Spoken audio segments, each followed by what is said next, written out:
ন্যায় এবং সত্যের পক্ষে, দুর্নীতিমুক্ত ইনসাফপূর্ণ বাংলাদেশ গড়ে তোলার পক্ষে আমাদের এই অভিযান। আপনারাও এই অভিযানে শরিক হন। সমাজের মানুষকে এই অভিযানের সাথে শরিক করতে হবে। আজকে আমরা যাওয়া আসার পথে, ফিরোজ শাহ বড় মাদ্রাসায় যাওয়া আসার পথে দেখলাম যে অনেক রিক্সা চালক ভাই হাত তুলে মুষ্টিবদ্ধ করে আমাদেরকে দেখাচ্ছেন আমরা শক্তভাবে আপনাদের সাথে আছি। ভাই, তোমাদেরকে সেলিউট। যে বুঝটা আল্লাহ তোমাদেরকে দিয়েছেন ন্যায় এবং সত্যের পক্ষ নেওয়ার জন্য আমরা দোয়া করি, এই বুঝটাই আল্লাহ তাআলা বাংলাদেশের 18 কোটি মানুষকে দান করুন। আমরা আশাবাদী এবার বাংলাদেশের রাজনীতিতে গুণগত পরিবর্তন আসবে ইনশাআল্লাহ। এইটা দেখে কেউ কেউ এখন অস্থির হয়ে পড়েছেন। ডাইনে থেকে হামলা, বামে থেকে হামলা, সামনে থেকে হামলা, পিছন থেকে হামলা।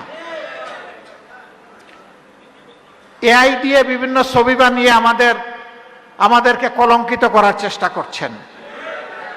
ওমাকারু মাকার আল্লাহ ওয়াল্লাহু খায়রুল মাকিরিন। আল্লাহুম্মা ইন্না নাজআলুকা ফি নুহুরিহিম ওয়া নাউযু বিকা মিন শুরুরিহিম। সম্মানিত ভাইয়েরা, সূর্যকে যতই চেষ্টা করুক মেঘ ঢেকে রাখতে পারে না। এ সূর্যের আলো বের হয়ে আসবেই। জাল হাক্কা ওয়া যাকাল বাতিল ইন্নাল বাতিলা কানা যাহুক। সত্য এসে গেছে ভাই, তুমি আর আটকায় রাখতে পারবা না। এ দেশের সকল ইসলামপন্থী এবং দেশপ্রেমিক শক্তি আজ ঐক্যবদ্ধ। ইনশাআল্লাহ আমাদের এই ঐক্য বুক বিলাসের জন্য নয়, আমাদের এই ঐক্য নিজেদেরকে জাতির জন্য উজাড় করে দেওয়ার জন্য।